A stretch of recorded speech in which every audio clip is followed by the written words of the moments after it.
e outros remédios mais, daqueles de tarja preta, diazepam.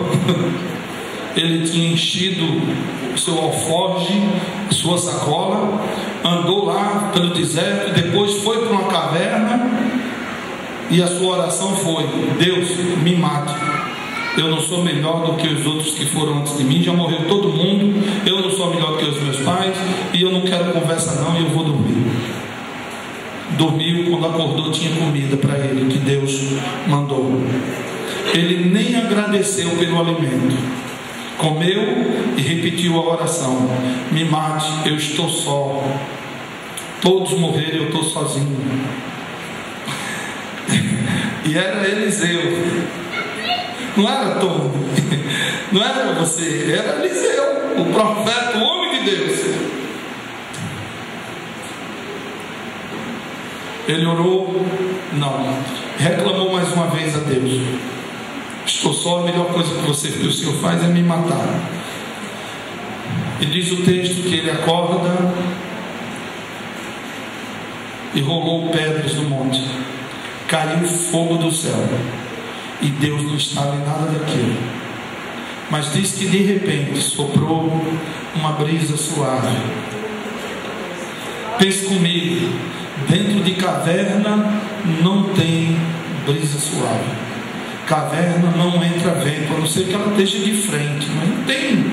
Caverna, já entrei em algumas, elas são abafadas, úmidas, quentes, não tem brisa suave dentro de caverna. Mas se você é um servo de Deus e está passando por uma crise, Ele faz soprar uma brisa dentro da caverna. Interessante que soprou uma brisa como um sussurro, e na brisa uma voz que diz: Eliseu, o que é que você está fazendo aqui? Elias, o que é que você está fazendo aqui? Eu estava o tempo todo falando Eliseu, é coisa de velho, você vai chegar lá. Elias, o que é que você está fazendo aqui? E Elias disse: eu estou só, morreu todo mundo. E começou a ladainha novamente. Note que Deus não mandou a terceira igreja congregacional para andar com Elias. Deus só mandou uma pessoa, e uma pessoa só é suficiente para acabar com a nossa solidão. Deus mandou somente uma pessoa, mas não mandou uma pessoa qualquer. Deus mandou para Elias, Eliseu. E você sabe quantas vezes, está aí na sua Bíblia, quantas vezes Elias tentou escapulir, a nossa linguagem nordestina, quantas vezes Elias quis deixar Eliseu: Eliseu, tu fica aqui que eu vou ali, eu volto já. E Eliseu diz: olha, vive o Senhor teu Deus e vive a tua alma, que eu não te deixarei, aonde tu for eu vou.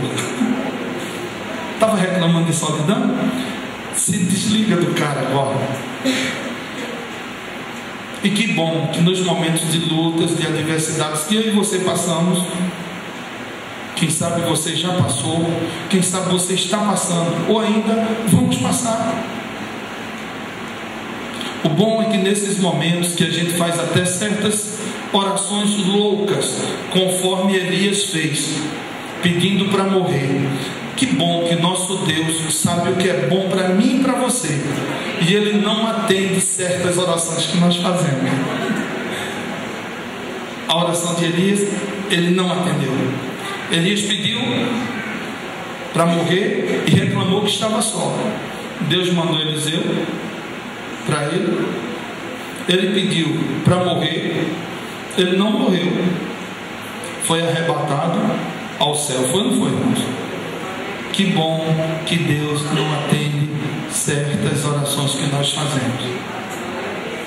Crise como Eliseu teve, como Elias teve, e tantos outros na Bíblia. Problemas na família, problemas dentro da igreja. Nós vimos lá o caso da mulher adúltera, aquela bagunça todinha, me perdoe a expressão, dentro do templo. Não é bem parecido com os nossos dias? Não, Tony, mas hoje está demais. Claro, a igreja cresceu, a população cresceu, os problemas também cresceram. Mas se você olhar por outro lado, por outra ótica, você vai ver que as bênçãos também aumentaram. porque são muitos servos de Deus, são muitos filhos de Deus sendo abençoados em todas as áreas de sua vida. Em nome de Jesus, veja com outros olhos, seja mais paciente, pense 3 vezes antes de responder, antes de revidar. Tenha paciência. É fácil, sozinho é difícil, mas com o Senhor é fácil. Ele nos dá a graça, e não virá tribulação nem provação na minha e na sua vida que eu e você não podemos suportar.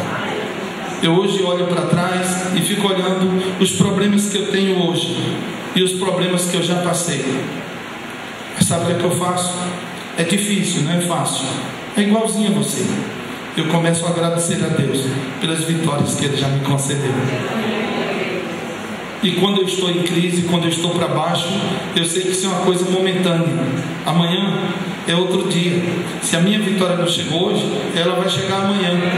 Porque não existe crise e nem problema, nem luta, nem dificuldade que dure para sempre. Tudo que tem um começo tem um fim. E para concluir, me atrai muito o cuidado do Senhor por pessoas simples como eu e você. Eu vejo Jesus, quando ressuscitou, poderia ter feito lá um show pirotécnico junto com a congregação, junto com os judeus, para mostrar a Anás e a Caifás que a morte não venceu, que ele venceu a morte. Ele poderia ter feito um show para Pôncio Pilatos, mas não. Jesus primeiro vai cuidar daqueles que estão em crise, porque ele primeiro aparece às mulheres, depois vai atrás de 2 discípulos que voltavam para casa desapontados, a caminho de Emaús. Já tinha aparecido no cenáculo onde os discípulos estavam reunidos, mas Tomé não estava, porque estava em crise também, estava passando por luta, por dificuldades. Mas diz que 8 dias depois Tomé está e ele volta.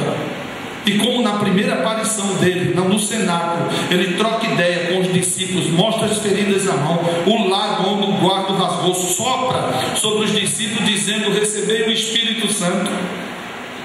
Mas quando ele vem, na segunda vez que Tomé está, ele só diz: Pai seja convosco. E não fala mais nada com ninguém, vai direto para resolver aquilo que ele veio para resolver. Chega e diz: Tomé, vem cá. E vai cuidar de Tomé. Quem sabe se essa festividade da terceira igreja congregacional que está começando hoje aqui no Gás, quem sabe se Deus não marcou essa reunião aqui com a gente também somente por causa de você. Que você volte nesta noite para a sua casa, neste aniversário da igreja, com seu presente, não dado por nós aqui, não pela igreja local, mas que você volte para a sua casa de posse do seu presente, que vem do trono de Deus para o teu coração.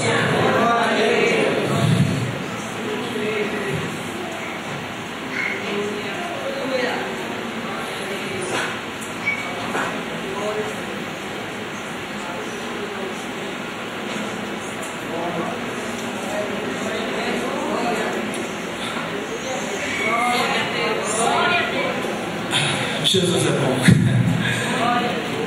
O que daremos nós ao Senhor em troca de tantos benefícios que Ele nos tem feito? Vamos dar glória nesta noite. Vamos louvar o Senhor por todos os benefícios que Ele já concedeu a mim e a você.